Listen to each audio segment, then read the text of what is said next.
live? Okay. 20 fries in my bed. 20 fries in my bed. 20 fries in my bed. They all taste soggy. They all taste salty when you're seeing 20 fries.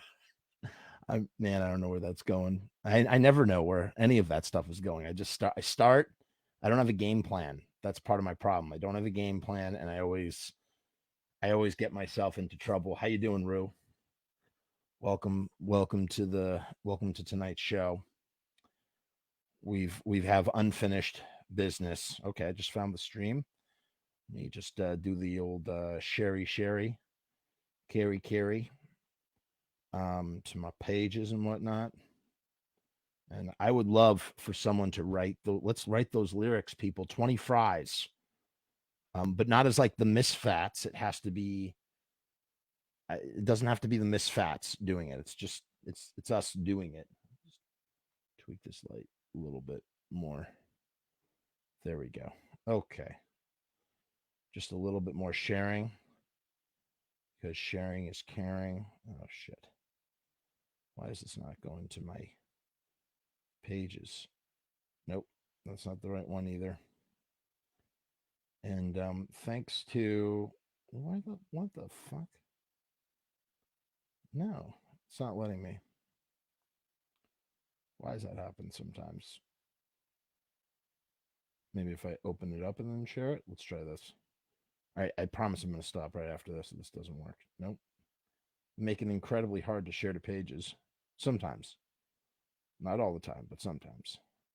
They don't make it easy. All right, it's not working. Forget it. Okay. Hey, Marco, what's going on? Marco from Chile is in the house.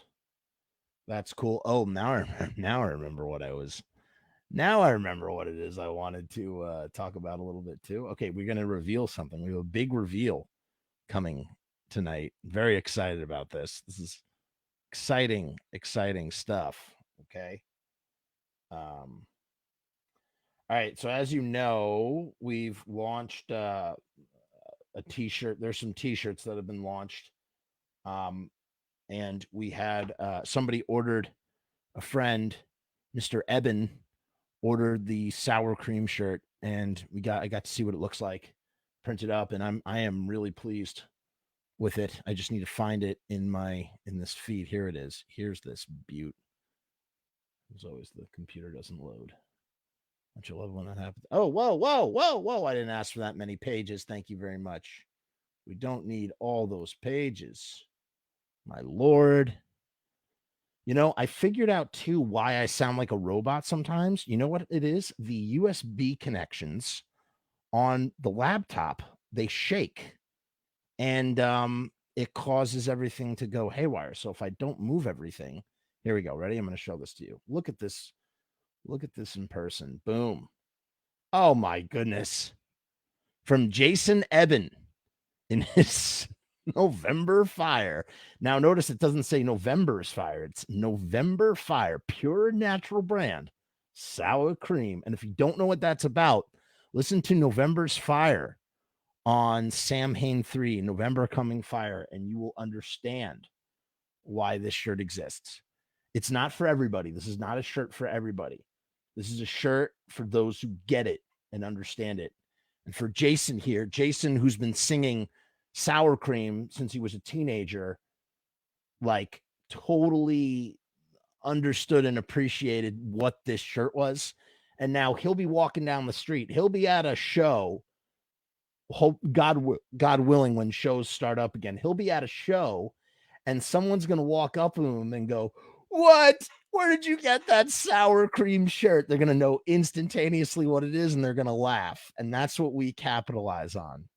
That's right. There's Jason now. There's Jason saying, "Hey, that's me." Yeah, that's right, man. Way to go, Jason. So yeah, we were just talking. I was just telling everybody about the situation that you mentioned to me. Man, that tickled my pickle to see that. That tickled my fancy. was pretty proud to see that shirt. So we have one more shirt, though. That is not the only shirt. In addition, so Jason ordered his shirt from here. You can get your own sour cream shirt right here, or maybe you want it on a hoodie. Maybe you want a sour cream hoodie. You're like, damn, Jeff, when did this turn into the infomercial? This is really nice because it's I forget, it's the big graphic tee right there. That's a really sweet looking shirt. I like that one a lot. You can get it on a coffee mug. You need to drink your coffee, stare at the sour cream. So that's the first design. So now I have a second design to unveil, and it is there you go. You can have a They Came from Lodi t-shirt. And when you buy a They Came from Lodi t-shirt, you are not only supporting the creation of this content, you are supporting the documentary and any sort of coffers that may be needed in the future. You are supporting a lot when you buy this merch here. We have it on the beautiful yellow. There's so many colors, so many options. You can get it on an orange shirt. You can get it on a tank top. Look at that. That neon yellow is making my eyes burn. Ah, it's so bright. Too bright. So check it out. Maybe you want a neon pink mug. Maybe you want a neon pink mug. I don't know. You decide. You don't have to. You don't have to. Maybe you want it on a mask. Maybe you want to walk around with a mask, or what is this thing called? A neck gaiter. Get it on a neck gaiter, people. Your phone case? You do a phone case. All right. Enough with the infomercial. I just wanted to say all that. Look at all the colors that are available. Maybe your dog. Maybe your dog needs a. Does your dog need a hoodie? Supporting an obscure documentary about a horror punk band. Really not a horror punk band, whatever you want to call it, band. But you can do that too. Oh, fanny packs? Fanny packs. Sure. There you go. Nice fanny pack. Green. Green looks nice. It's beautiful. Anyway, the combinations are endless. But enough of that. And enough of that. We are here for one thing and one thing only today. And that, want to do a shout out to both Voice of Doom John and Brown 1974, BWN 1974, who both supplied me with ugly things, which is what I needed. I needed ugly things in my life. And, we were missing. This is what we were missing. So this is what you got. We didn't have this. This is issue 12, summer of 1993. For $4.50, you could learn so many facts about the Misfits that were unknown at the time. Because as we said last time, this was like tantamount to the most information that you could call on this band at this time, right? So this is them on tour, I think in 81 or 82 at Universal Studios. Jerry Only Tells All. And it is a long friggin' interview. Look at that. All right. All hell breaks loose. So we already read this part, but we're just seeing it as it was designed, which is cool. We're not going to reread this here, but you can just see. And this was the little intro. I mean, it is really cool, man. I mean, this is so important in a pre-internet age. And there you go. Here's what we didn't get to see. We already read this part, so we're not going to read this again, as I said. But here's some pictures that you really don't see that much on the internet. There's Mo the Great, 78, Lodi's answer to Sid Vicious. And yeah, he is kind of doing, even got the chain necklace. He's kind of doing a Sid Vicious thing at this point in time. Let me see if I can do a zoomy zoom on that. Yeah, we can. That's cool. Let's zoom in. There he is. There's Jerry, right? Oh, wow. That's pretty great. That's pretty great. Here's another one. There he is again. He's got a pin. I don't know what's on the pin, but there you can see the locket right there. That's the Sid Vicious locket, I guess you would call it, right? And it just goes, it's a long interview. So we're just gonna we're gonna spin through this. Let's see what. Let's go to the next page. It's gonna let me go to the next page. No. There we go. Hold the phone. Hold the phone. All right, maybe that'll let us. There we go. Now we can switch. So there's Glenn. This is a cool photo of Glenn from '78. Boom, reaching for something. And then that's probably at that time there were, how many photos could you find of Manny? That's the only photo, really, of the original band, and I believe that's in Glenn's basement. We've seen that photo a million times.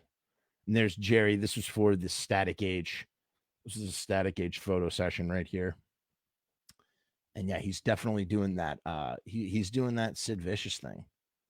All right, so the only thing is, where did we leave off last time? Does anybody remember where we left off? There, we've seen that shot a billion times. We've seen all these photos. Some of these were taken by Rocky, I believe, but some of these were taken by Bill Cangeloni. Cange, as he was known. He was like one of Jerry's best friends. He was also very good friends with Frank, Jerry, and Bill. They were all friends. And Bill Cange, as he's known, was there from the very beginning. He was there he was there from '77 all the way up. I met him backstage at Riot Fest in 2016. There's Jerry, and he's got the Teenagers from Mars knitted sweater that was mass produced. I think we've read all that. This is a very familiar photo. This is a cool photo. A double exposure, Glenn and Jerry. Wow. As you can see, let's zoom in on this one. Wow, this is so great to see this stuff so up and close. So that's Jerry upside down, and there's Glenn, and this was taken by Glenn. He did a double exposure. A double exposure. There they are. Glenn looks pretty normal there. Mr. Jim, people were talking about Mr. Jim in the Facebook group, our Facebook group. Mr. Jim was in two bands at the same time. He was in Continental Crawler, the same, whose music is so different from the Misfits, and features both Stevie Linder, who was also in a band with Glenn. They were all in Kudat and Boojang together, pre-Misfits band. And what's that other guy's name? Mike, I think it is. They were in another band, more recent band. God, I can't remember the name. But yeah, Mr. Jim was in Continental Crawler at the same time he was in the Misfits. It's kind of amazing. Jim was only in the band for like a year, not even like 11 months, 10 months, and he drummed on a significant portion of the songs, almost 20 out of 18 out of the 53 songs, significant portion of songs that appeared on multiple. What's going on, Russell Casualty? That appeared on multiple releases. There we go. There's another. We've seen all these photos once again. Taken these photos right here. These were taken around Lodi, just walking around, and then I don't know where this was shot, but this was all one. This was another photo shoot. That's what they were doing. You could see the little Plan 9 from Outer Space situation. Mike Morantz, Russell says. What about Mike Morantz? That he took these photos, or that was in his basement or something? I don't know what you mean. All right, here we go. By early 1970. All right, we already read this. Here we go. This is one of the shots of the Horror Business lineup, 1979. The focus of the upcoming super grand special episode. Whoa. Here we go. Here's some more. This you might recognize from Live at the Perfect Crime. We walked off the tour. Now here's my question. You know what? I'm just going to go to Misfit Central and we'll find out. We got to figure out where we finished off last. That will be helpful to figure that out. So let's do that real quick. So I'm just going to go to the sources section, go down to 1993. Bum, bada, ba, bum. And you can see here too that that's not Joey Image, that's Arthur Googie. And this was taken at that photo was taken at Bobby Steele's last show with the band at Club Exile on Long Island. I believe that set was recorded, but like so many things, they just disappears. Everything disappears. Okay, here I found the interview. $100. Okay, wow, we're right here. Perfect. Here it is. How great is this? Okay. Mike Morantz, was that who Mr. Jim played with? No, Mr. Jim played with. I was saying Mr. Jim played with Continental Crawler at the same time that he was with the Misfits, because somebody in the group was like, oh, why would he leave the band? Why would he leave the Misfits for Continental Crawler? I don't understand that. Why would Mr. Jim do that? But Mr. Jim was in both bands at the same time. It wasn't like he really, like, he didn't. Who would have known? As Frank Liccato says, as Franche Coma says, who would have known what it was going to become? All right, so we're going to continue our reading. You're going to have to bear with me. Hopefully I'll have a better time reading this because it's bigger. So they're talking. So where we last left off, before we get into this. So we last left off where Mr. Jim, not Mr. Jim, what the fuck am I talking about? They're in England. They're on tour with the Damned. They went over there. They have no contracts, yada, yada, yada. And Jerry is explaining why they walked off the tour. Okay, ready? Jerry only. We walked off the tour because, see, the guy was supposed to pay me $100 a night for the band for 25 shows in 28 days. That was $2,500. The whole tour came down to money. So I worked day and night to get the money for my old man to pay for everybody's plane ticket to England. I didn't even get to practice for 3 fucking weeks before I went. I wanted to go to England with my shit together, and that was the one thing I was deprived of, I think. So we get there, and we played 2 or 3 shows, and the guy, he was handling Motorhead at the time, and he was handling the Damned, which also makes me remember that Lemmy was actually in the Damned and played bass for the Damned for a short period of time. I wonder if that happened when this guy was managing both bands at the same time. I would imagine on some level. He was handling the Damned, and he fucked us on the money. He said, well, basically, I'm not paying you guys. And we were in the middle of fucking northern England somewhere. And we said, oh, pretty easy. Fuck you. Ha, ha, ha, ha. And we split. We walked off the tour because we weren't getting paid for nothing. I wasn't going to let this guy fuck us over. So we split. Mike Stacks. So what's the story with the song London Dungeon? Jerry only. I knew Sid Vicious's mom, so I hooked up with Sid's mom when I got back into London, and she took me on a tour of the Canterbury Cathedral, all the really cool places, and Glenn went to go see the Jam, I believe, play at the Rainbow, and a bunch of skinheads started a fight with him. So he pulled a piece of glass out of a window and started going at him with this piece of glass. So they locked him up. So that's where he came up with London Dungeon. He couldn't wait to get out of England. I didn't like England very much either. Now, this ties in with that interview from 1983 when, Glenn's like, yeah, we just don't, they're just really, really sour on England. Even 4 years later, 3 or 4 years after they had been to England, they were just really sour on the whole experience. Peter says they were called the Doomed, which Lemmy was in. So what you're saying that the Damned were called the Doomed when Lemmy was a bass player for them? I'm not. You gotta clarify that for me, Peter. I'm not sure I understand. He couldn't wait to get out of England. I didn't like England very much either. I just thought we were treated very rudely for being foreigners. When people come by me, hey, I make sure you. When people come by me, hey, I make sure you eat. I make sure you're cared for. My house in Lodi, when we used to have the band, Black Flag used to sleep over, Circle Jerks. Everybody who came to town had to flop at my house, and we would feed everybody too. Nobody would have to go into their pockets when they were at my house. That's the way I like to treat people. And when Dave Vanian came over here, I tried to treat him the same way. But when we were over there, we were at the mercy of those fucking swindlers. And, that's true. That's part of the great, New Jersey Italian Lodi, but really just New Jersey Italian hospitality. There's something about Italians, and this is so true. In my personal experience, this has always been true.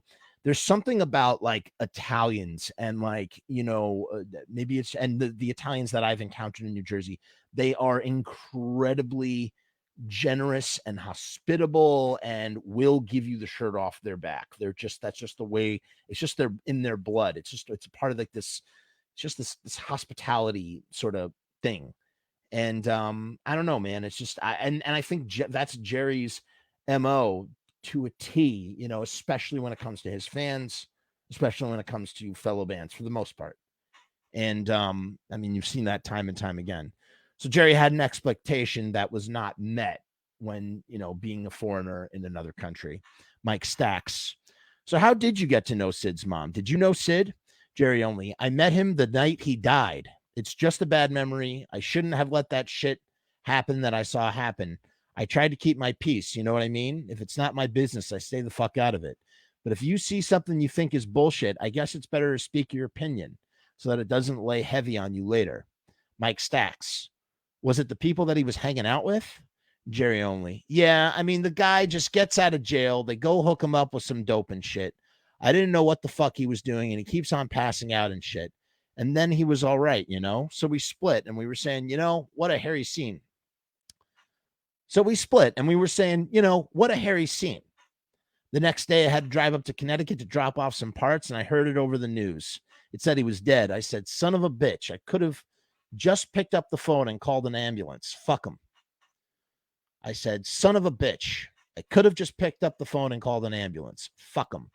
Rather than become an asshole in my own mind, I became a real asshole by not saying anything. Well, there was a lot of other people there, and he was probably like that many nights, says Mike Stacks. Mike Stacks says, well, there was a lot of other people there, and he was probably like that many other nights, And, this is like, here's one of those things that I think is kind of conflated over the years. I mean, Jerry met him the night he died. Like, how well did he really know Sid? I do think that, I don't know, I think it was Bobby, there was some sort of talk or speculation or some sort of situation where the Misfits were going to back Sid, or there was a plan for the Misfits to go and back Sid as his backing band. Sid drops out of the Sex Pistols, implode, right? And then Sid goes back to New York with Nancy, and he's trying to rebrand himself as a singer and a frontman. And he's playing with a ton of bands and a ton of people. Pure Hell is opening for him. The Victims are opening for him. The Heartbreakers. He's got guys from the Heartbreakers and the Dolls in his band. He's got Jerry Nolan drumming for him. He's got Arthur Kane playing bass, stuff like that. And just different people on different nights.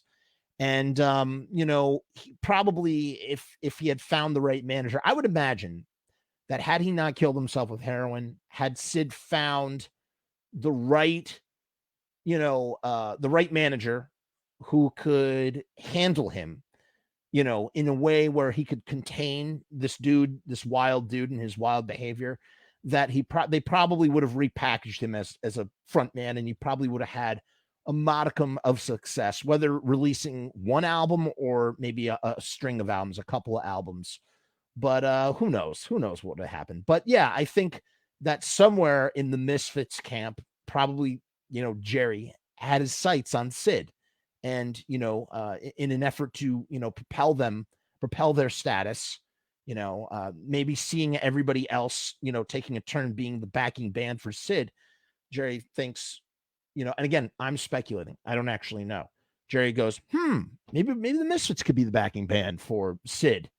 Maybe we could, have that'll, elevate our brand as a band in the New York scene. And as it turns out, too late, because, Sid overdoses. But yeah, I don't know, man. I feel like, and then over the years, Jerry gets asked about it because Jerry becomes a part of that legend.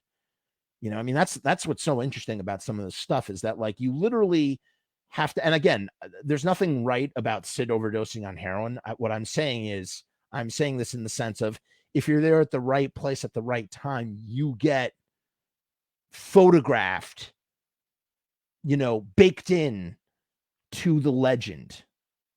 And so in that way, Jerry was there the night he died, and therefore is, entangled in the mythology of Sid Vicious. And that's why people interview him about it all the time.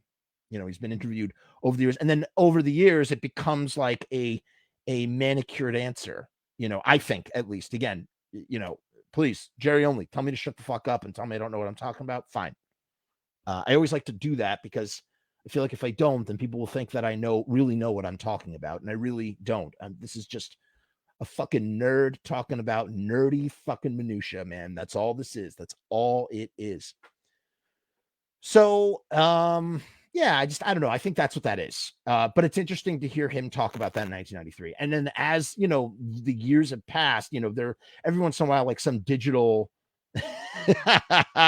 Robbie saying Simon Ferocious. He's referring to a story where the Sex Pistols were playing next to were recording the Sex Pistols were recording in the same studio that Queen was recording. Robbie, what was it? Night of the Opera, maybe. And Sid Vicious, because at the time in 1977, the Sex Pistols are the biggest thing. I mean, they've captivated the, international media, right? They have everybody's attention. Punk has broke wide open. It's this international phenomenon. And even a band as big as Queen is, knocking on the door going, hey, what's going on here? And, Sid is trying to do this tough guy act, and Sid was not a tough guy at all. He was a teddy bear, and all the accounts that I read, he was just he's a quiet little boy, all of it was an act. And Freddie Mercury, it's like not even in his like stratosphere. He's just sort of like it doesn't even like register with him, and he calls him that Simon Ferocious guy, like doesn't even call him Sid Vicious, Simon Ferocious. I think that's so funny. Sorry, I've been corrected. It was News of the World, West Essex Studios in 1977. That's a great story though. Simon Ferocious. What else? Gordon says, didn't one of the Misfits end up with Sid's swastika shirt? I don't know, but there is that photo of Joey Image wearing the same swastika shirt that we've seen Sid in, which is detestable to me personally. I find it repulsive as a Jew. I find it absolutely repulsive, like disgusting. All that fucking swastika shit. I hate that. I hate it. I just hate it. Even when it has the bar in the middle, I hate it. I'm like, why do you got to wear it? Yeah, no shit, motherfucker. We all hate we're all anti-fascism. You don't have to fucking wear it on your shirt with a bar through it. It's like, I'm against people. It's like, I'm against poverty. You have to like wear an yeah, we know you're against poverty. Like, it's just so stupid. It's just so stupid. Like, we get it. You don't have to have it on your shirt. Well, in that case, it's a shock value situation. I wonder if that was I wonder if that was the same shirt, because Jerry did have Sid shoes. He had Sid shoes. He had a bunch of personal effects. I wonder if Joey was given the swastika shirt, because Joey Image did have an affinity for swastikas. And I believe he even had a tattoo of a swastika. And I'm sure Jerry didn't want anything to do with the swastika shirt, because Jerry got a bunch of shit from Sid's mom. And it stayed up in their attic for a very, very long time. I mean, the moment that he died, the moment that Sid Vicious died, everything around him became an artifact of collectability. Even at the Chelsea, he died at the Chelsea Hotel. Harley Flanagan had the key, the hotel key. I mean, like all of a sudden it becomes like a priceless artifact. I don't know. How's it going, Fred? Bringing opera to the masses. Yeah. All right, let's move on with this. So, all right, Mike Stacks. Well, there was a lot of other people there. He was probably like that many nights, Sorry, gotta flip to the next page. Okay, so this is just before the interview continues. So this is fun. a pink-haired pupil dressed in a pink suit almost didn't get his diploma at Lodi High School graduation, where the principal was prompted by shouts from the audience. So this is Doyle at 14, couldn't graduate because, or had a, it'll probably explain this article. Look at this. This is so great. Teenage hoodlums on a ray gun rampage. That's so great. Mommy, can I go out tonight? Pink-haired 14-year-old Paul Doyle Kayafa outside Max's Kansas City. Look at that. That's him at 14, man. And he's got on the chain necklace too. Wow, I've never seen the photo. Pink-haired 14-year-old Paul Doyle Kayafa outside Max's Kansas City, New York, 1978. Because he's going to shows with his brother, right? All right, let's just read this real quick. Punk, pinked. Look at that. We need a headline where everything begins with a P. We want everything to go with the punk. Punk, pinked, pupil, provokes principal. That's something you put on a. Ooh.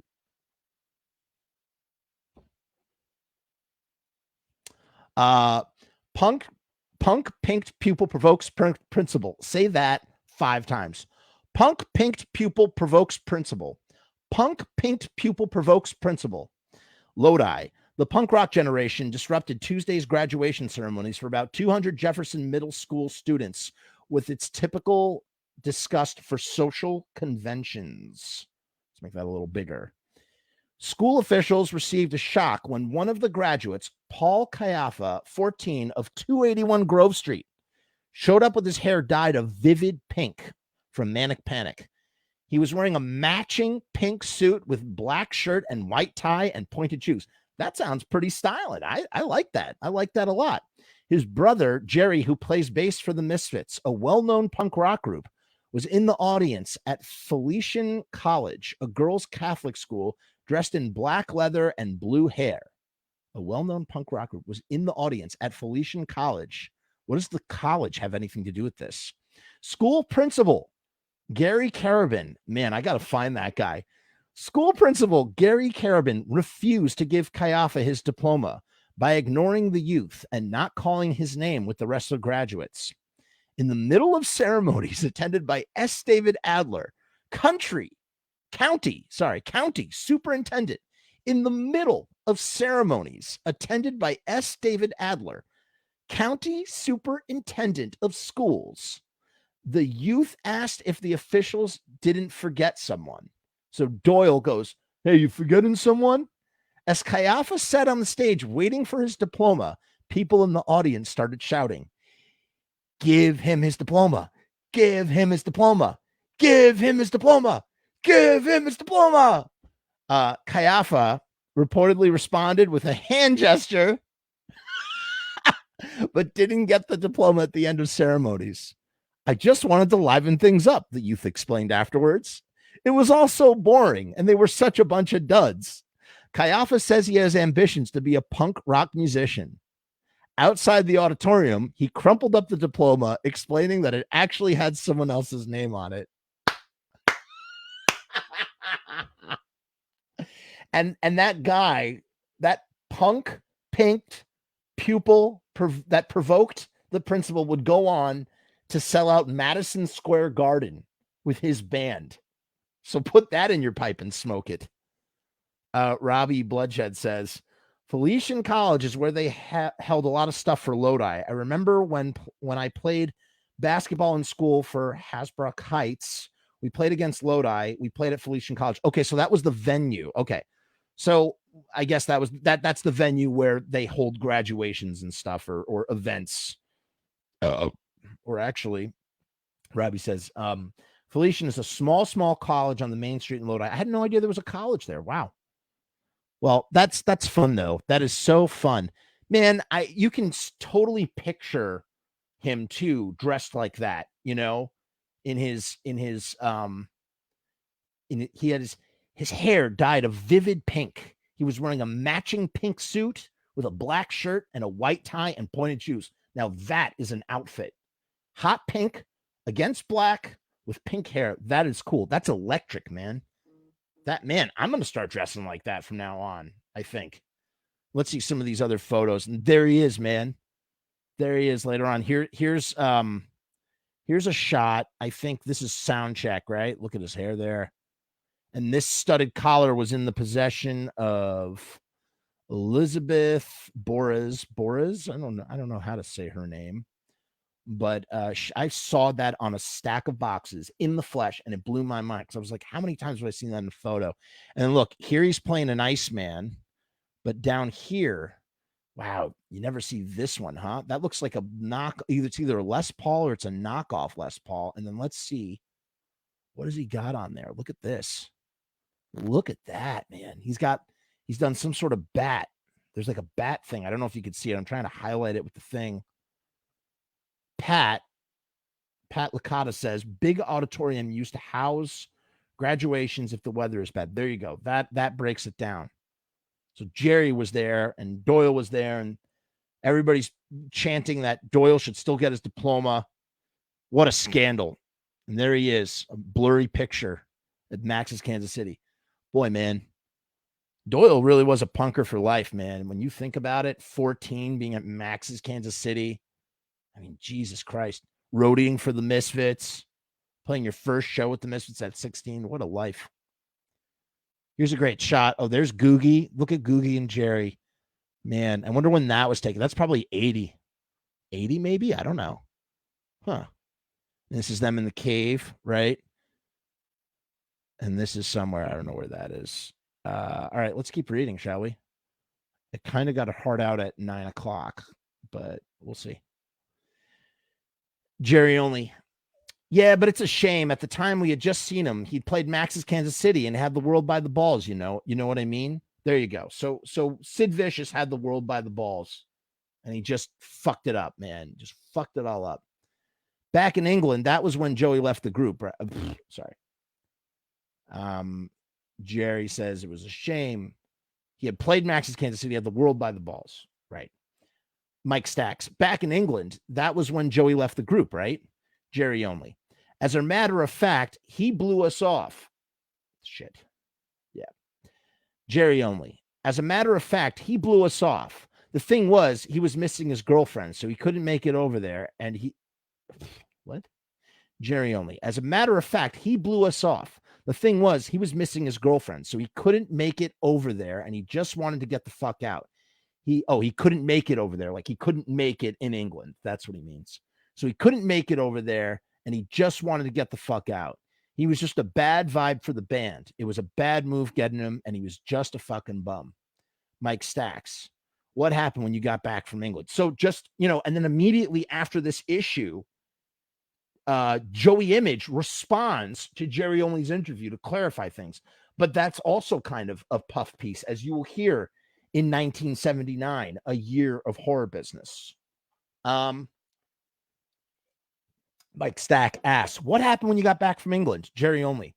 When we got back, we were pretty much, Jerry Only. When we got back, we were in pretty much of an uproar there. And then we got Googie in the band. Basically, every time we turned around, we had a new band, It was a never-ending battle. And I guess that's how he's thinking about it in 1993. And I mean, it's true, man. It's just like every chance, every time they try and do something happens, they lose members, and they got to get new members. The band was constantly switching personnel, and as a result, switching their sound, switching their image a little bit. Like it just kept evolving, Now what's interesting is, how would the band have stayed the same if Frank and Mr. Jim had stayed in the band? Would the band have stayed the same? We were talking about this the other week. Would they have looked the way that they looked? Would the Devil Lock have come? Would the band have stayed the same if Bobby and Joey had never left the band? What would the band have done if England was a success and then they went on to tour with the Clash? What would things have been like? Would Doyle eventually have still replaced Bobby Steele? Would have been an inevitability, or would Bobby be so integral to the sound by then? Who knows? Maybe Glenn finally would have relented. Bobby was trying to bring songs to the Misfits. Bobby, When the Evening Comes, that was supposed to be a Misfits song. He wrote that for the Misfits and to give to the band. And Glenn was like, no. I'm the guy who writes the songs here. And so when the evening comes, never materialized. And that's, again, to touch back on what we spoke about last week about like how much did Jerry and Doyle actually write and contribute. You know, I mean, here's Bobby bringing songs to Glenn, and Glenn's rejecting them because they're only doing Glenn's songs. That's another level of that whole situation, right? Like it's not just the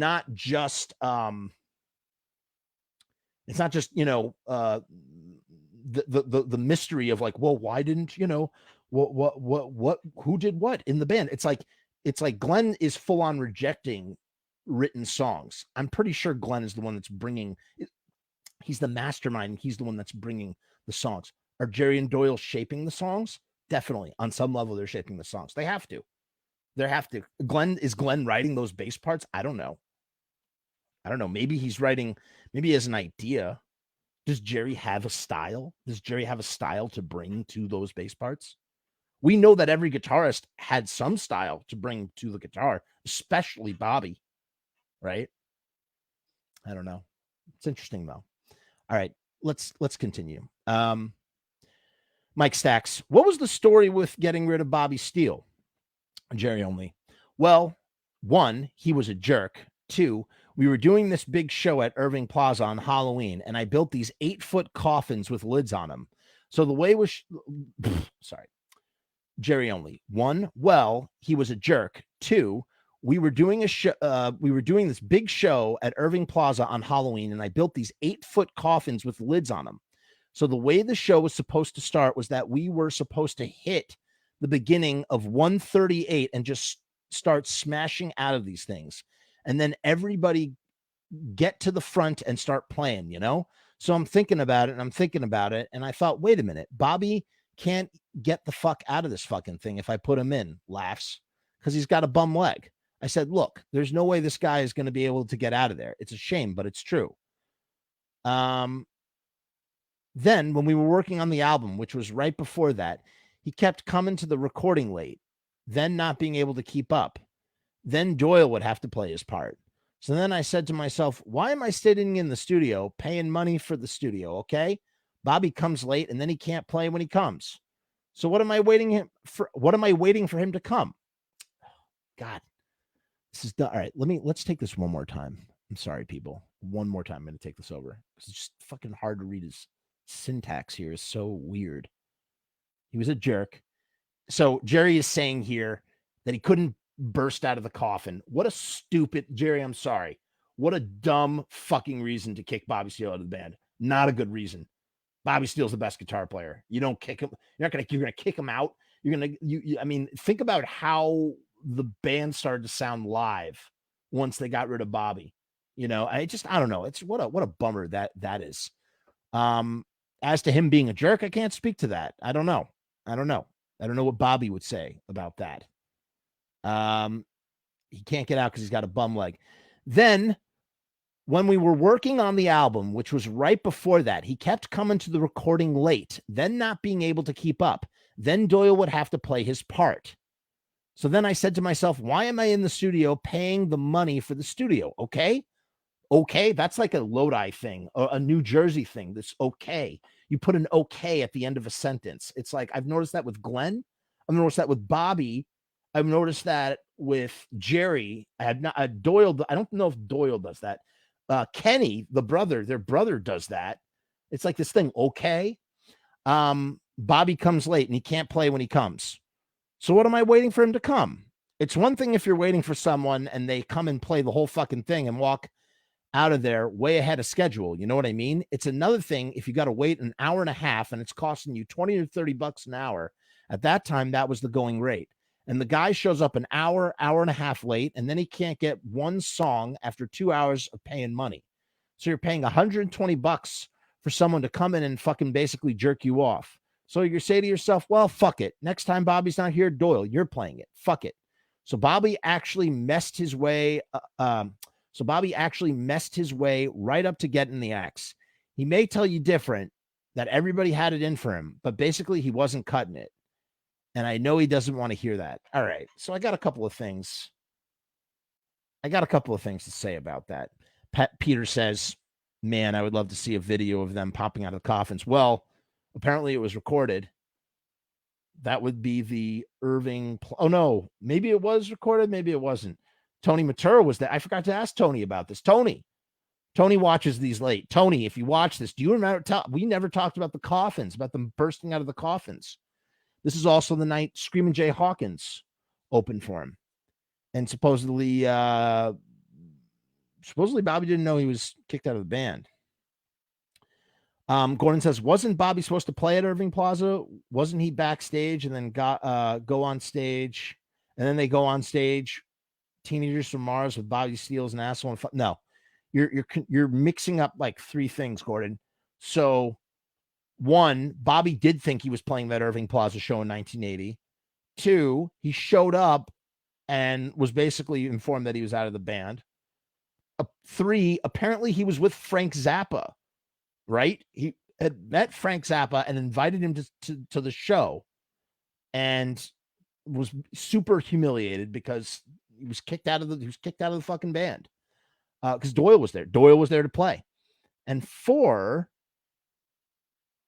the Bobby Steele's an asshole and a fucking cunt, that happened later in 1981 when the Undead opened for the Misfits and they changed the lyrics because they were going back and forth with each other. So that's the clarification on that. Gordon also asked, didn't they get the coffin truck? Didn't they get the coffin truck from Screaming Jay Hawkins? They sure did. That was Screaming Jay Hawkins' mojo, man. Screaming Jay Hawkins, you talk about this idea of horror punk or death rock or spooky rock or ghoul shit. All of it. The fucking roots of that tree, the beginning of that whole situation is Screaming Jay Hawkins, man. Really, truly. I mean, there's a couple other songs. There's a song about the guy with the shovel and he's digging up his dead love or whatever. But I think it all goes back to I Put a Spell on You, 1956. I Put a Spell on You. Screaming Jay Hawkins. There's a guy, Alan Reed. There's a DJ guy or somebody who pays Screaming Jay Hawkins $300 to jump out of a coffin in 1956 or 57. Screaming Jay Hawkins supposedly didn't even remember recording that song. He recorded it piss drunk. Originally, it was a waltz. Dun dun dun dun dun dun dun dun dun dun. I put a spell on you. Dun dun dun dun dun dun dun dun dun dun. Cause you're mine. So and then they got incredibly drunk on wine, and then it turned into I put a spell on you. Just get all like soul and just super eerie and haunting and whatnot. And he had some other songs, Little Demon, Feast of the Mau Mau, Alligator Wine. I feel like the origins come from that, truly. And now here they are, 1980, opening for Screaming Jay Hawkins on Halloween night. What a cool situation. What a great first show for someone like Doyle, huh? And so, all right, so here's the thing I want to say about what Jerry said here. So it's like Jerry's going, well, like Bobby is coming late and he's not playing, he can't keep up. I don't know if that's what? I don't know, man. I don't think so, man. I think they were sick of his attitude, or they were sick of his personality. They were sick of Bobby, and really was Jerry. Glenn, I think Glenn was indifferent because Glenn would later finance the recording sessions for the Undead's first record and was going to put it out on Plan 9. So clearly Glenn and Bobby still had some sort of rapport. It was Jerry who just wanted him gone. Jerry wanted him gone. He wanted his brother in the band, Glenn and Jerry had taught Doyle how to play, it was the same philosophy that they had with Frank Licata about like Frank kind of being somewhat of a beginner guitar player. And Jerry was like, this is okay. I'm glad you're a beginning guitar player. That's good. We're going to figure this out together. Doyle is like the paradigm for that, right? Doyle is the ultimate thing to be molded into whatever Glenn and Jerry want him to be. And Bobby was never going to be molded into whatever Glenn and Jerry wanted him to be.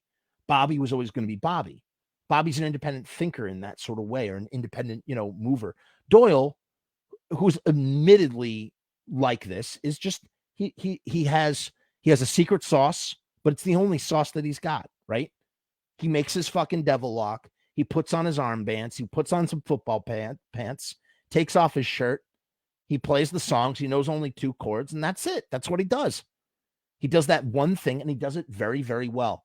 And he's a very good rhythm guitar player with those downstrokes, Johnny Ramone style. I mean, he really can.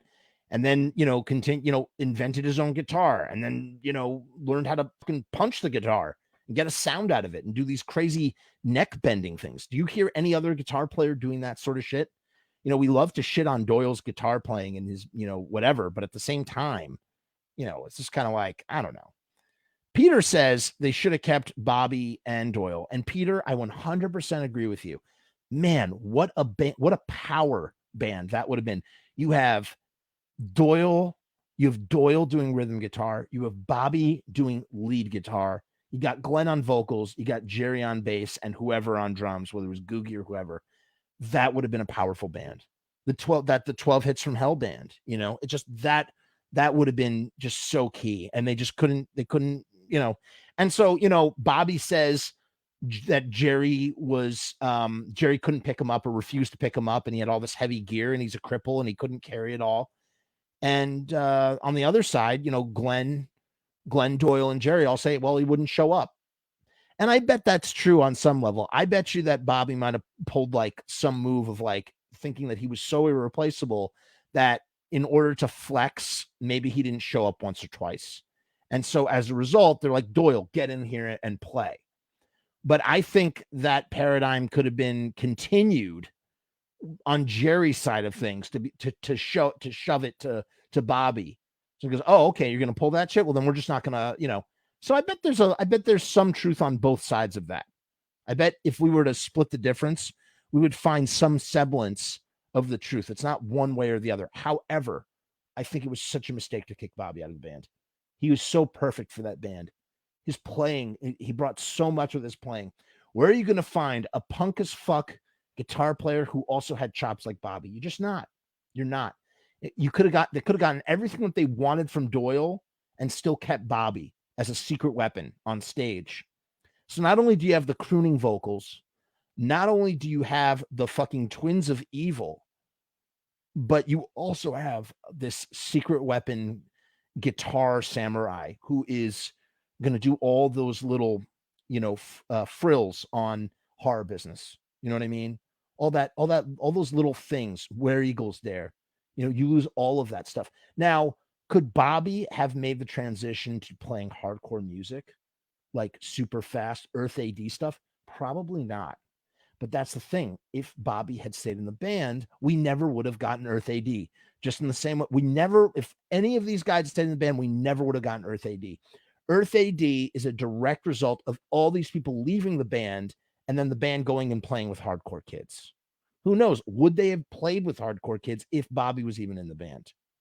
Maybe they would have stayed on the New York scene. Maybe they would have gotten signed to the major label. Once again, they're like all these crossroads where maybe the Misfits would have gotten signed and been a bigger band than they were, right? As Jerry said in part 1, the thing, we were doomed the moment that Static Age didn't become a hit record or didn't get put out. The moment that Static Age didn't get put out, we were doomed. So who knows? Let's see what else is said here. Sorry. Mike Stacks. So when Bobby was fucking up, you were recording the tracks for what eventually became Walk Among Us. Jerry only. Yeah, Bobby kept showing up late, or he'd show up with no strings on his guitar, or not have strings and steal Doyle's strings, or play Doyle's guitar and use Doyle's amp. So why the hell am I waiting for Bobby? Ha ha ha. So fuck it, Bobby. Take your guitar with no strings, put it back in your case, and get back on the bus and go wherever the hell you got to go. Don't let us hold you up. Ha ha ha ha.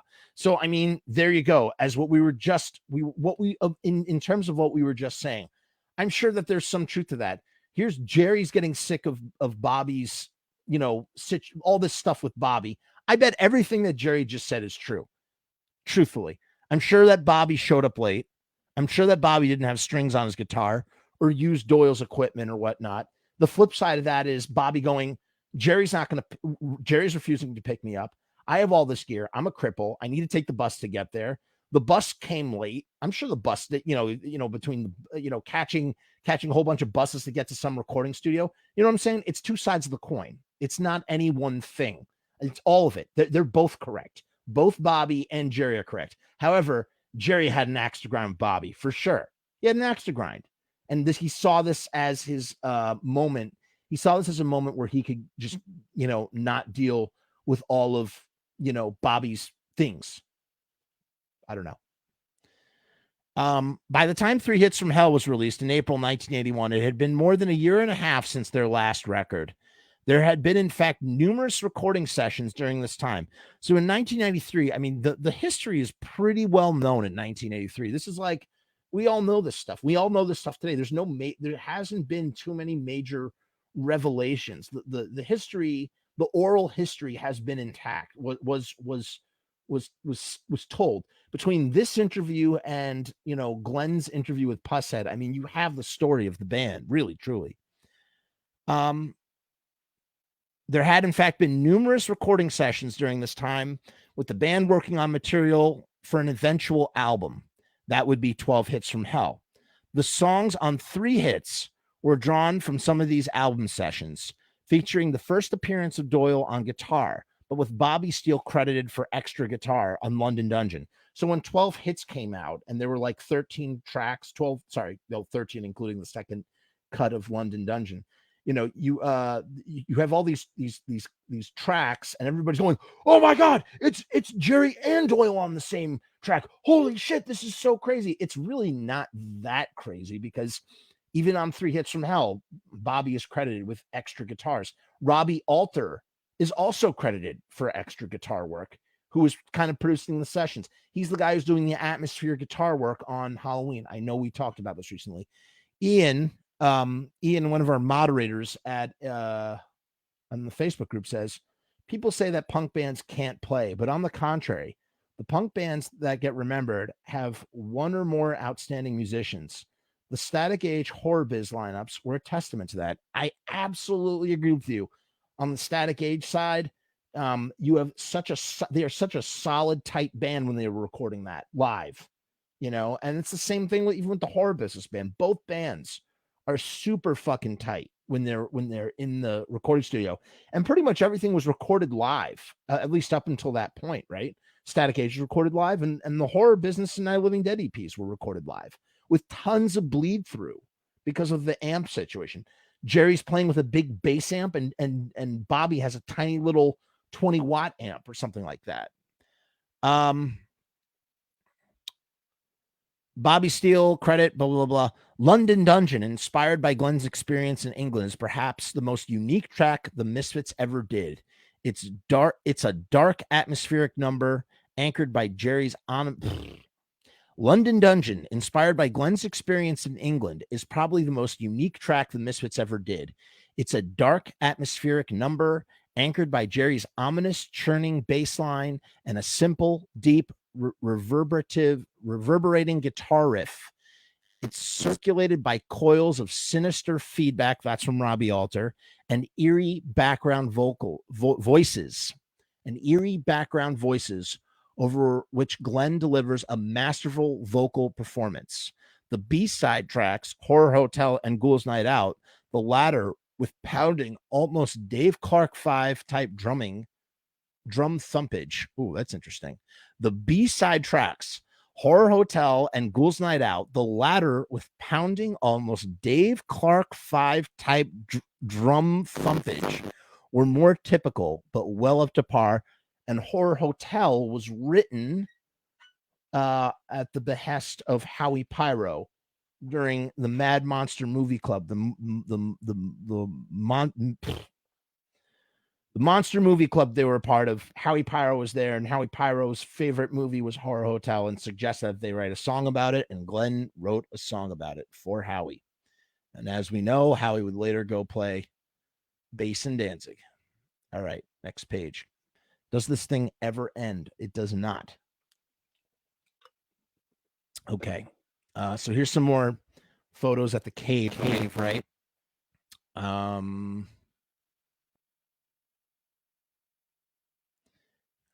The addition of Doyle to the lineup not only stabilized the band, but also gave the Misfits' image a new symmetry. With the big warrior-like Kayaffa brothers flanking Glenn's shorter figure, making for an unforgettable frontline visual effect.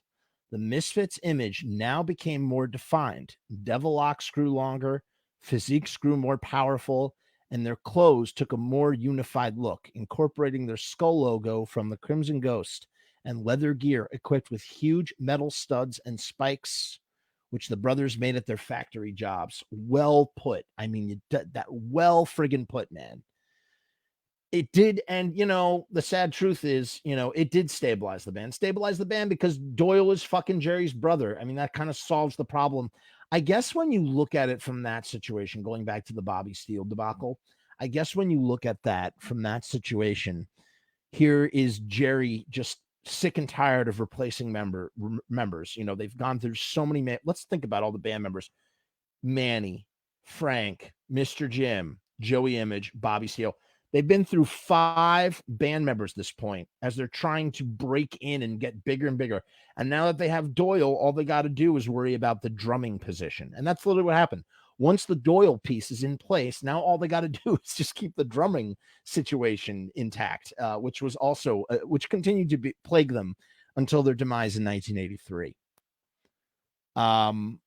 Mike Stacks. Now, when Doyle joined the Misfits in 81, he was only 15 or 16 years old. Was he still in high school? Jerry only. Yeah. Mike Stacks. What kind of reaction did he get from the other people in his school? Jerry only. Well, we had our problems with the faculty and shit, but the kids thought it was great. When he was in 8th grade, he had pink hair and they wouldn't give him his diploma. And my mom had to go down and get it and shit. That was in the papers. Jerry only. Well, we had our problems with the faculty and shit, but the kids thought it was great.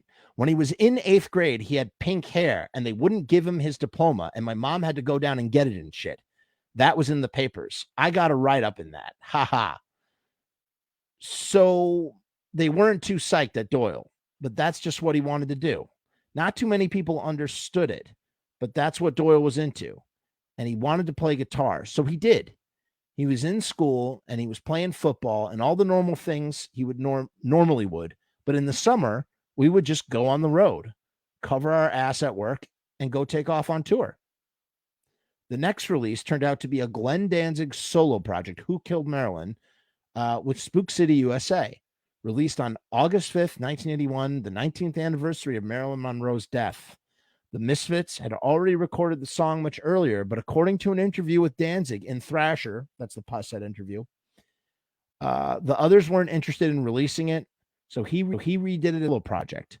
The Misfits version can be found on Legacy of Brutality, and it's a bristling indictment of the Marilyn cover-up, which easily trounces Glenn's credible but stiff solo version. I wouldn't call it credible, but if we're being honest, Glenn's, Glenn at the time, they weren't doing much as a band. And Glenn was like, hey, let's go, let's do some shit because they're working. I mean, this is where the first fissure, this is where the first rift between these guys is happening. Glenn wants to do shit. Those guys are busy working or not doing much of anything. So Glenn goes with the help of George Germain, the mysterious benefactor, goes and records everything by himself, almost as if to prove to the band and to whoever else that he thought might be challenging him that he could do it without them. And the truth is, and here I think is a true testament as to why Glenn needed, a personnel in his band. Tom S. Mustache says, that's got to be tiring. I'm assuming you're talking about replacing people in lineups. I'm sure it is, man. I mean, there is, every side to the story is valid between Bobby and Jerry on both sides. Bobby is being sabotaged because of Jerry's fatigue in the situation. It's a two-way street, man. But getting back to this thing, you listen to Glenn doing all the instruments. Glenn is not at the time, because I got to tell you, his drumming did improve. You listen to his drumming on November Coming Fire, it's great. You listen to his drumming on Death Red Sabbath, on Black Candy. He's fucking great drummer on Black Candy. I mean, dude does know how to drum, but at this time, he's barely holding a beat, and the guitar and the bass is so rudimentary. It almost feels like a jalopy airplane that is falling apart and just barely holding together as it puts along in the air, or like a locomotive. The same analogy, a locomotive that's just barely holding together at breakneck speed. It just doesn't. I don't know, man. I just like the Misfits version so much better. Gordon says the Misfits version of Who Killed Marilyn is the Glenn solo version on any albums. You can find it on YouTube. It's in the box set. You can hear it on the box set. You can hear it on YouTube. Otherwise, you can hear it on Legacy Brutality. And Spook City was a super rare recording. Before, you could not hear the Misfits version of Spook City before the box set. So I would say it's one of the rarest recordings, along with In the Doorway and American Nightmare are probably, and Mephisto Waltz are probably the most, obscure recordings of that band, in terms of like, and I guess Return to the Fly. Return to the Fly appears in 2 places though now, all these years later. But, there was a time where Return to the Fly was like a never before heard track, if you can imagine. And now the rarest songs are the ones that, don't exist apart from live recordings, which are Infant Stranger, Lullaby, West End Avenue, Harpies in the Night. Those songs, and Feline Nursery. I'm going to throw away the key to the Feline Nursery. Get on the floor and whisper my name. Yeah. So yeah, so that here we're about to hear what Jerry thinks of Glenn's solo single in 1993. Mike Stacks, what was the story with Glenn's solo single? You guys didn't want to do that song?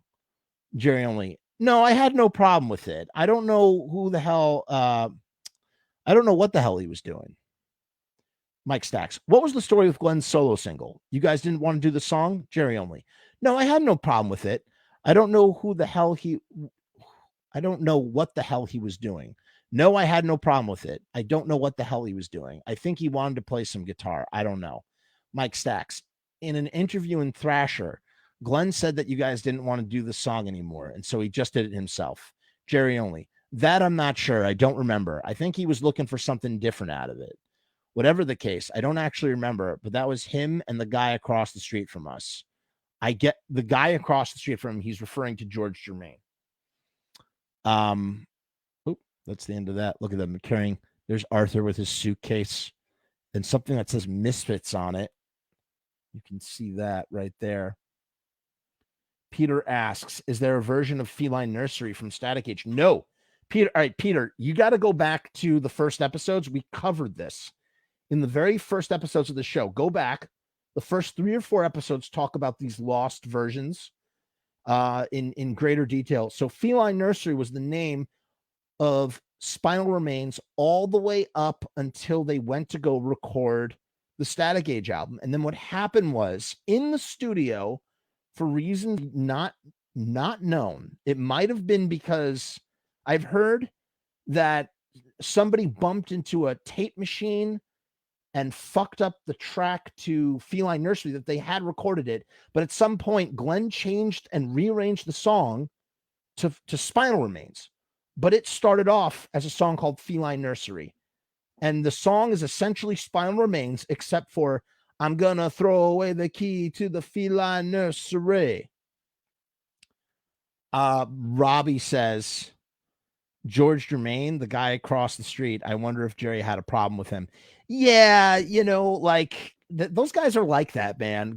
Glenn too. It's like, George Germain was a fucking father figure to these guys. I mean, he really took an interest. He was a lot older, and he took great interest in what they were doing, and he helped fund the project. He's funding all these recordings and showing them how to customize their guitars, and it's just like it's just a bummer that they don't really acknowledge him, that the way that maybe they just don't want people to think that they want people to think that it was all them. They don't want to diminish their output when, but if we're being fair, like he really did, he helped them out a lot.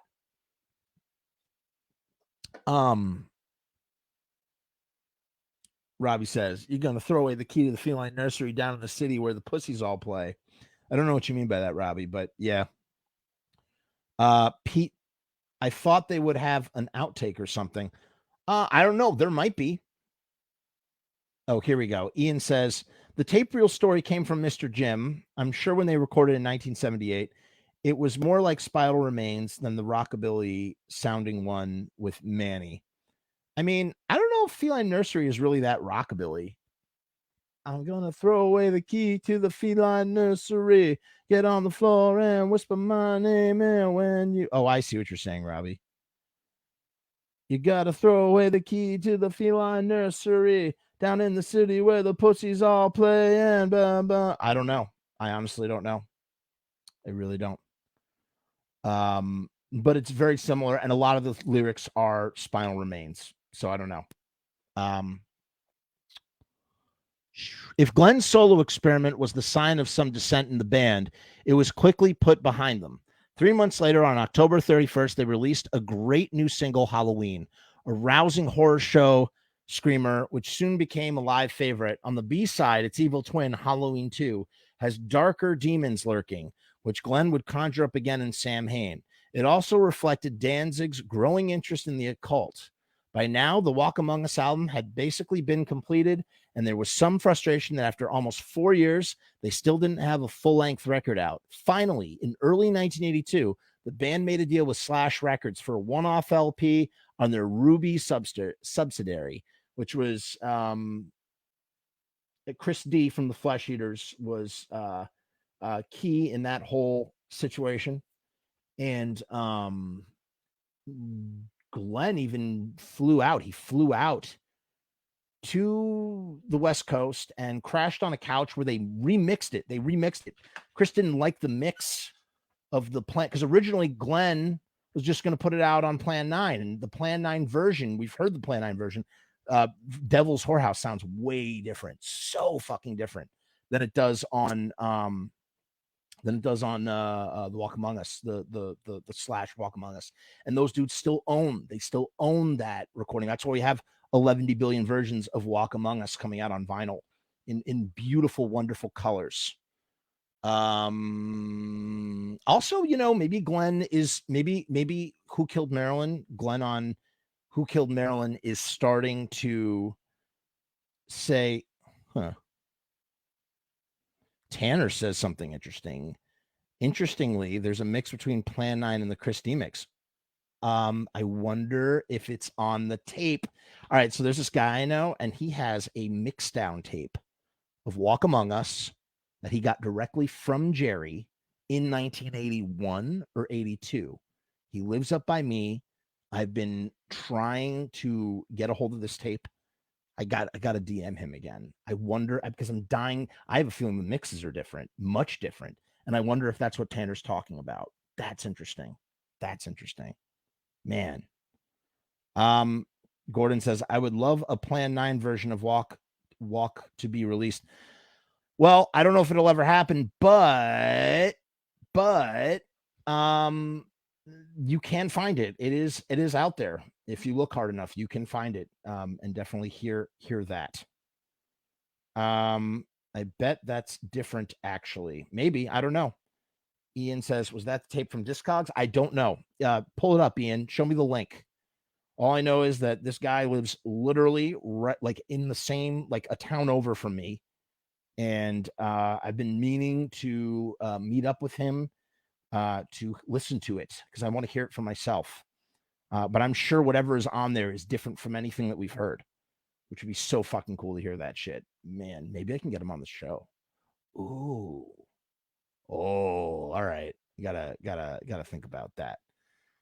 Tanner says the one I'm talking about sounds more like the one Chris D did, but came right before him. So what you're saying is there's a Plan 9 mix, and then there's another mix, and then there's another mix before the Slash mix. Yeah, I don't know. I honestly don't know. Peter says, enter at your own risk. Are you referring to the box set? Was that you're talking about the box set that Glenn wanted to put out of singles? Tanner says, I believe it was Glenn mixing it. So Glenn did a remix after he had done the Plan 9 mix. Chris D's complaint about the Plan 9 mix was that it was the vocals and the drums were too loud. and you couldn't hear anything else. I love the plan. I love the slash mixes of that Walk Among Us material. I think they're great. Different from what you hear on 12 Hits from Hell, but still great. Even though those are two different things altogether. All right, let's get fit. Let's get through this. Fuck, it's already 8:48. Motherfuck. Mike Stacks, how did you get the deal with Slash Ruby for the album? Jerry only. Basically, we had to beg them to put the fucking thing out. Ha ha ha. As funny as it may seem. See, now, if you hear Glenn, oh, Tanner says, interesting. The mix I'm talking about, the vocals are way higher. Well, that's the thing. Christy thought that the vocals and the drums were higher. And then when they remixed them, I guess what they did was they made them, they balanced it out, making the vocals and the drums more mixed in with the guitar and the bass. I don't know. I honestly don't know. I don't know. Did you? So Jerry only saying that we had to beg them to put the fucking thing out, because I feel like Glenn on and maybe in the Pusset interview, I don't think that's not what Glenn has said. Mike Stacks, did you get paid up front for the recording costs? Jerry only, no, we got ripped off up front. Ha ha ha. Mike Stacks, so what was the deal they gave you? Yeah, there was some bad record keeping. Cool. All right, there it is. That's what Ian, I can't access it right now. Shit, because of the thing. Let me see if I can pull this up real quick. I gotta see this. All right, I'm gonna be a little late to my other thing. And that's hold on, people. I want to see too the tape that we are referring to. Let's see if I can let's pull that back up. Hold on 1 second. There we go. Got to fill in the dead air. There we go. All right, got to mute this for a second. There I am, back in time. Get down. There it is. There she is. All right, let's take a look at this.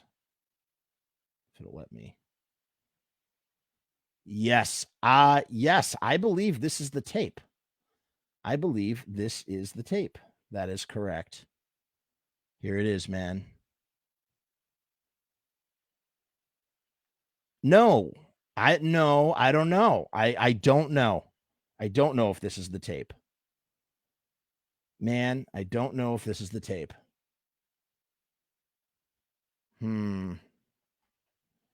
Interesting.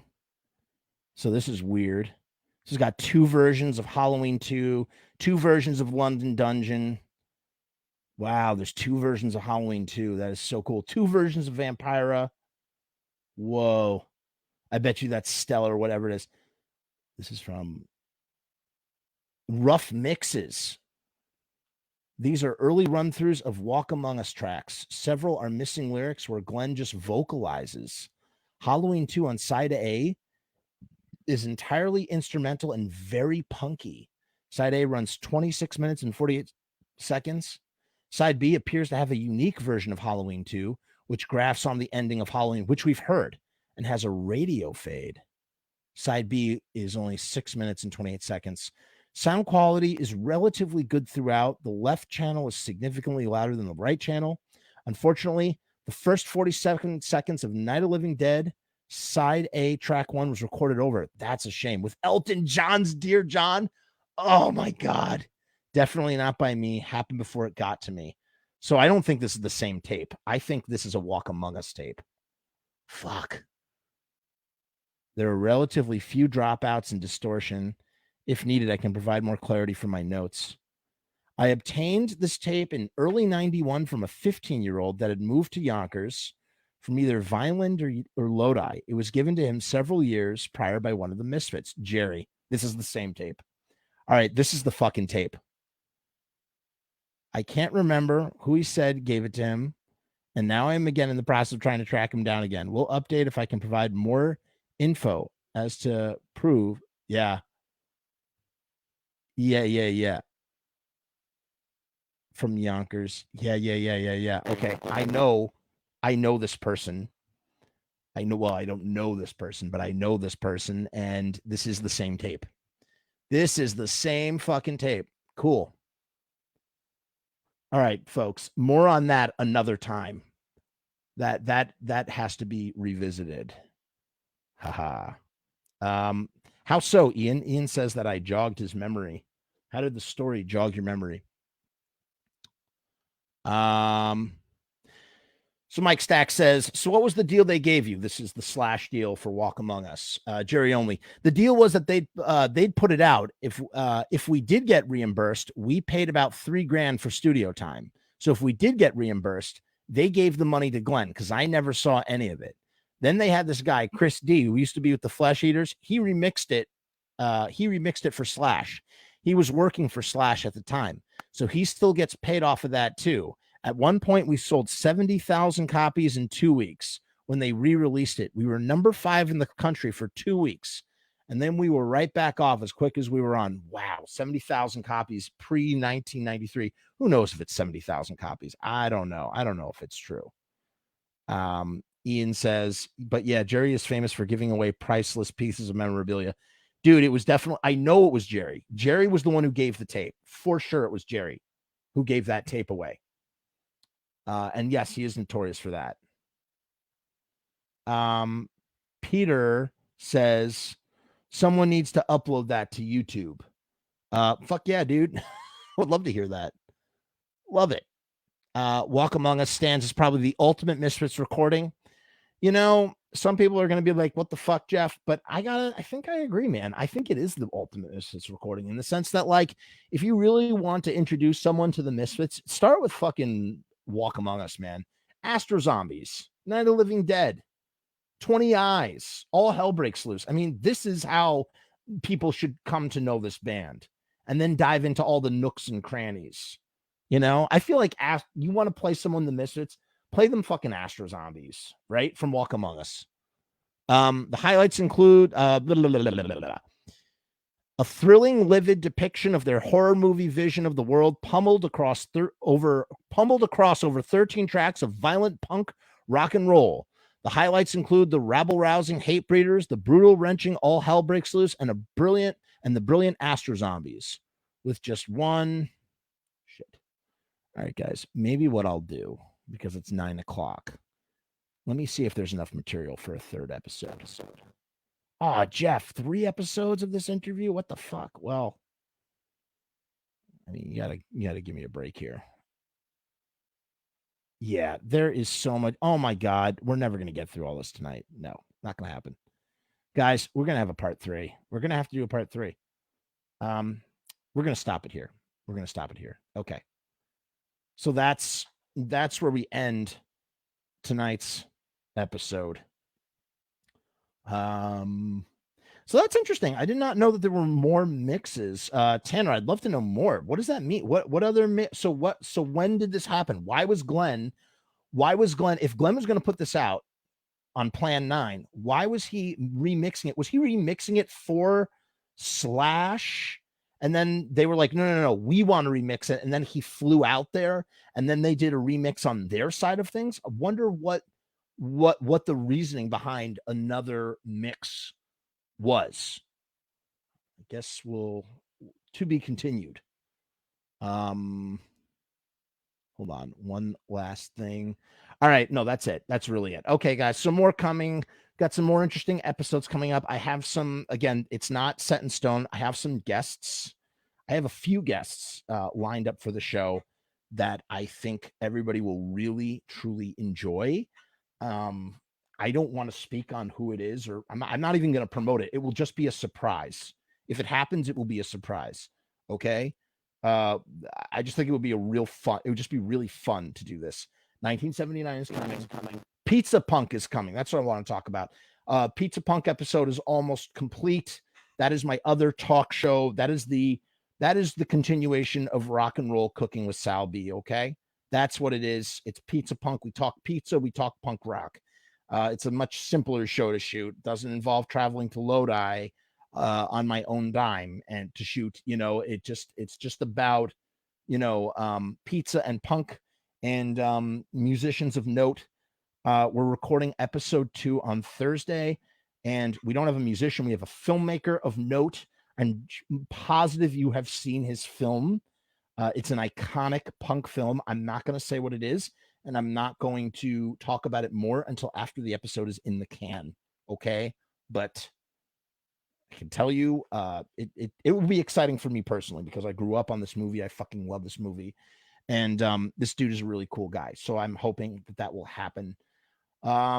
Pick up some merch, buy a cup of coffee, click on some ads on the website if you can. Any of these things help in these times of unemployment.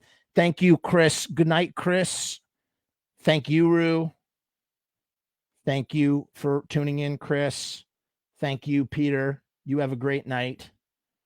Yeah, it's fucking 9 o'clock. I guess I'll go to 9 or 5. It's really should I? What else do you guys want to see on this show? Like, what else? Like, are there any? I've done this in the past where I've like asked like what kind of topics we should explore. Is there anything that like you guys think we should explore? Like, what should we talk about? Not to say that I have a bunch of things lined up, but I don't know. I think it'd be kind of cool to like get. One thing I do want to do. I would love to do a audience episode where we have guests come on to the show. I really, really, really want to fucking do that. Later, Russell Casualty. That would be a lot of fucking fun. I don't know when we're gonna do it. It's gonna be like just a random day where we're gonna fucking. Maybe I'll do it in advance. I'll let you know. I'll be like, hey, if you want, we're gonna come on the show. If you have some fun misfit thing, we'll do that. Rue says Samhain. Of course, we have to do a dedicated Samhain episode, right? And if we're gonna do a dedicated Samhain episode, maybe we can find some dedicated Samhain guests to do it with. Yeah, I don't know. But yeah, I'm really excited for everyone to see 1979. It's going to be fucking good. I know I've been talking about the server. One of my problems with 1979 is because I have so much shit that's copyrighted in it, I don't know how to distribute it. Like previously I've put it on Google Drive links and people have been able to watch it through Google Drive. But I really want to stream it live through Facebook. And the problem is you run into these copyright situations. So I don't really know how to distribute it. I'm trying to figure out the best possible way to do it. It won't be through StreamYard. It will probably be through OBS. Will be the way. First in the Facebook group, and then we'll do it in the All right, guys. Have a good night. I'll see you next week. Cough Ghoul, as Rue says, part 3, perhaps the final part of Only Jerry, The Secret History from 1993.